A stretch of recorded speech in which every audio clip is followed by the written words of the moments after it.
The war in Nagorno-Karabakh was carnage.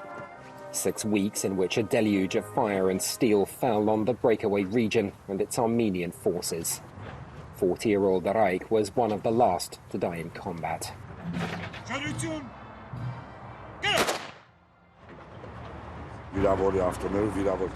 He died saving the wounded.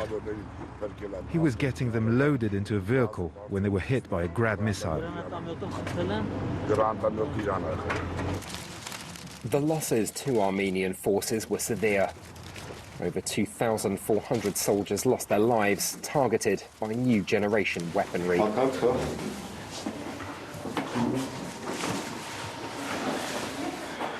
Many of the survivors are set to carry reminders of combat for the rest of their lives.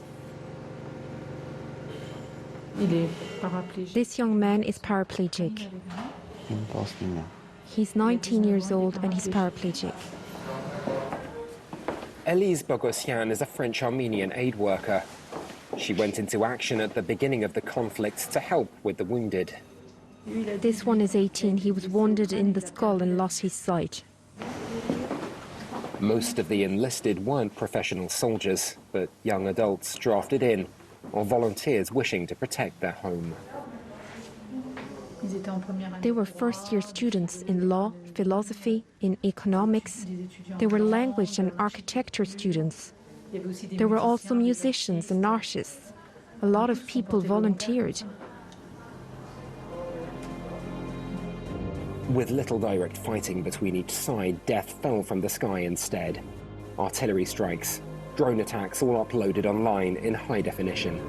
Aided by its Turkish ally, Azerbaijan had technical superiority well beyond what the Armenians could muster, with state-of-the-art munitions proving little match for 20th century arms. This war, where weapons were constantly falling out of the sky, it put them in a strange psychological state that they weren't trained for. It was also a huge shock for them, because in the trauma is this powerlessness. They didn't actually fight. For many in Yerevan, there was worse still. Azerbaijan had apparently strengthened its onslaught with banned weapons. This one was wounded with cluster bombs. Cluster bombs, a kind of submunition that scatters over a wide area when the warhead carrying them detonates in the air and destroys everything in range. Some, though, don't explode, leaving a lasting danger across zones that have been targeted. Because of their imprecise nature and the risk they pose to civilians, they're banned under international law. Elise is working with Artziv, a French-Armenian doctor documenting alleged breaches of the rules of war. You see the debris? I'd like to get hold of them. The debris comes from thousands of ball bearings projected at force on detonation. Some models explode in mid-air, better to strike the upper parts of a human body. There you've got the wound to the skull, and you've got the shrapnel too. At a Yerevan burns unit, staff can hardly believe their eyes. We've had a lot of burnt patients, but never with wounds like this. It's thought these soldiers could have come into contact with white phosphorus, a highly incendiary substance that ignites on contact with the air. It's extremely deep. It goes right down to the bone and eats it. He's burnt everywhere. It goes right through the clothes. It's really characteristic of a chemical or phosphorus weapon. This footage from Armenian television shows what's thought to be phosphorus falling on a forest in Nagorno-Karabakh.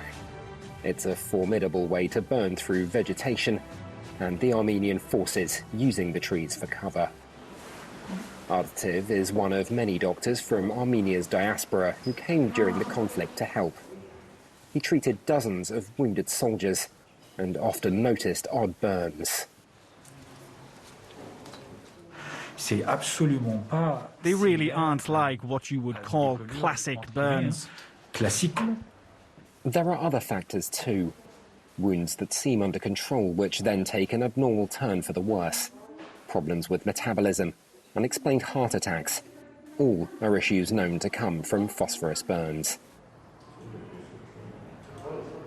The investigation is moving at pace. Take a picture of that. Armenia's public prosecutor has allowed both Elise and Artsiv to look through the forensic police archives. Ça, c'est la fragmentation. Tu vois les billes qui sont rentrées? Ça, c'est occidental, c'est pas russe. For hours, they pour through hundreds of photos of suspicious munitions, of ruined faces, of the charred bodies of Armenia's war dead. They cut off his ear. It's a Turkish tradition to spread terror. They cut off the ears, the limbs, the head. This time they've cut off his ear. Videos purporting to show such acts have spread over social media.